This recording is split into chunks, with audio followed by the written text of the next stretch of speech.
тараптарды билесиздер. Аянтта элди чогултуп, ошол забордон секирип, ак үйдөгү кабинеттердин баардыгын бирден ээлеп алгыла деп отуруп, анан акталган. Бизде бир чакырык жок мына мен тараптан. Бир чакырык жок. Мен керек болсо айып коюлуп аткан комитетте мүчө эмес болуп атсам. Кофейняда чогулушта жок болсом, мага башаламандык уюштуруу айыбын коюп атышат. Урматтуу Садыр Нуркожоевич, эсиңиздерде болсо керек. Башаламандыктын коюлган айыбы кандай болуп чечилген? Биздин дагы ишти окуп коюңуздар. Бекем туруңуздар, эч жебеңиздер. Жүрөгөбүлөрчү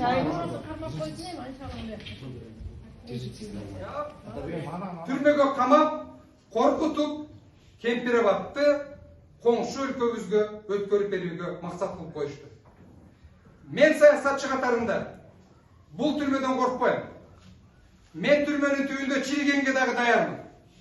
Бирок биздин келечегибиз, биздин урпактарыбыз эч убакта улуттук кызыкчылыгыбызды турган, намысыбызды берген, биздин келечегибизди берген улут болбошу керек. Ал биздин келечегибиз. Ал биздин балдарыбыздын келечеги. Ал урматтуу судьялар, силердин келечегиңер. Урматтуу журналисттер, биздин мамлекетибиздин келечеги. Биздин урпактарыбыздын келечеги. Бул Кемпирабад суусу, мына мен жана айтып кеттим силерге. Кечээ күнү Египетте бүт дүйнө жүзү чогулуп, суу маселесин, мөңгү маселесин, экология маселесин талкуулашты. Ал жерде бир гана маселе турду. Жакынкы жылдарда таза суу маселеси алтындан да кымбат болот. Мынакей биздин ошол Кыргызстанда экинчи орунда турган Кемпирабад, Токтогулдан кийин чоңдугу боюнча Кемпирабад экинчи орунда турат. Ошол Кемпирабадты биздин келечектеги урпактарыбыздын рызкысынан бөлүп, биздин бийлигибиз коңшу мамлекетке өткөрүп берип атат. Биз түрмөдө отурсак отуралы, биз уттуралы, биз эркиндигибизден ажырайлы. Бирок биздин элибиз уттурбасын, биздин мамлекетибиз уттурбасын. Бул аябагандай маанилүү маселе. Бийлик бүгүн бар, эртең жок. Бүгүн бийлик бизди камайт, бирок биз эртең чыгабыз. Саясатчыларды камаган президенттер каякта жүрөт, камалган саясатчылар каякта жүрөт. Бардык эркиндикте. Ал эми саясатчыларды камаган президенттердин бардыгы качып кеткен. Мен Кыргызстандын жараны катарында, Кыргызстандагы көрүнүктүү демократиялык, адам укугун, эркиндиктерди туу туткан саясатчы катарында бул бийликтен коркпойм. Мен бул бийликтен мыйзамдын чегинде, саясий көз карашымдын чегинде колумдан келишинче каршылык көрсөтөм, күрөшөм, жана позициямды айтам. Мени сот менен, түрмө менен эч убакта сындыра албайсыңар. Эгерде бизди камап, Кемпирабадты берүү силердин максатыңар болсо, акчага жетиштиңер. Өзгөртүү сөз калтырылсын, ал эми жакшырчу жооштуктун апелляциялык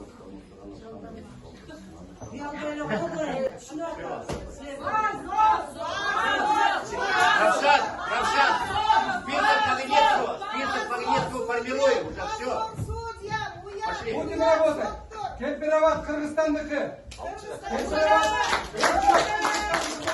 Кемпирабад Кыргызстандын жери. Түрмөдө камамактын чиритсе дагы сошом айтабыз.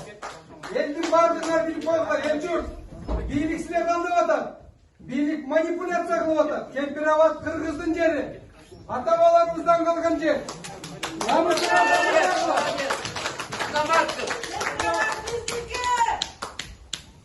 Логикага кайраторго болсок деле мына менин ичим күйгөнү Тажикстандын да дегенине чыга албай атабыздар. Алар жер биздики, суу силердики, биз кайтарабыз, силер башкарыңар деп биргелешкен компания түзүп атат. А биз жерибизди берип салып, платинабызды берип салып, баарын берип салып туруп, анан биргелешкен компания түзүп атабыз деп, мындай коомчулуктун деңгээлинде деле уят экен. Биздин таптакыр мындай акылдан артта калган, мүмкүнчүлүктөрүбүздөн артта калган өлкөбүздө. Мен ойлойм бул абдан курчу маселе.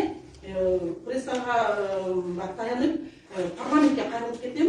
Парламент бул жалпы 6 миллион элибиздин өкүлдөрү ушундай маселелерде чечкиндүү позициясын кармабаса, башка майдачүдө позицияда кол көтөргөн маанилүү эмес. Ошон үчүн суранам, кол коюлган келишимди ратификация кылбасын дегенге суранам да. Ишке 2022 жылдын 25 октябрында Каласатова Рахмановның қамалғаны мыйзамды жана негизги жөнүндөгү кабыл алынган токтому өзгөртүүсүз калтырсын. Жактоочу Ашырбаевдин апелляциялык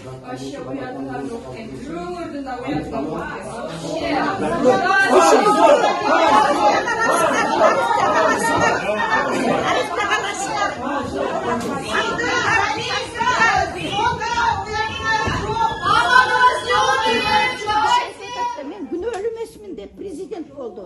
Ошондо алып туруп, ошону соттогондорун, адвокаттарын, прокурорлорун соттош керек болчу. Бүгүнкүдөй болмок эмес да. Ошон үчүн бул күндө өтөт. Кармагыла, камагыла, мени деле камап койгула. Бул уят. Силердин деле балдарыңар бар. Тарыхта каласыңар, мен түшүнүп атам. Каласыңар. Ася, держись, мы тебя любим. Sezer. Переживайте, все нормально. Азыр параллельно Ританыкы болуп атат, ошон үчүн мы разделились. Народ очень көп. Судьясы 2022 жылдын 24 октябрында Сасыкбаевдин шектүү катары кармоо мыйзамдуу жана негиздүү деп табуу жөнүндө токтому өзгөртүүсүз. Ал эми жактоочулар Мамасалиеванын жана Жакупбекованын апелляциялык даттануулары канааттандыруусуз калтырылсын. Акыркы даттануулар жатпайт. Чечим үчүлүктүү сот отурумунда. Люстрация! Люстрация! Люстрация! Люстрация! Люстрация! Барыңар жооп бересиңер, ey! Уят сотто. Ар бириңер жооп бересиңер. Давай, держи. Позор судьям. Позор. Жетекчилик алып, соттук коллегия аныктайт. Бишкек шаарынын 1-май райондук сотунун тергөө судьясынын 2022 жылдын 25 октябрындагы Сооронкулова Клара Сыргабековнаны кармоо мыйзамдуу жана негиздүү деп табуу жөнүндө токтому өзгөртүүсүз.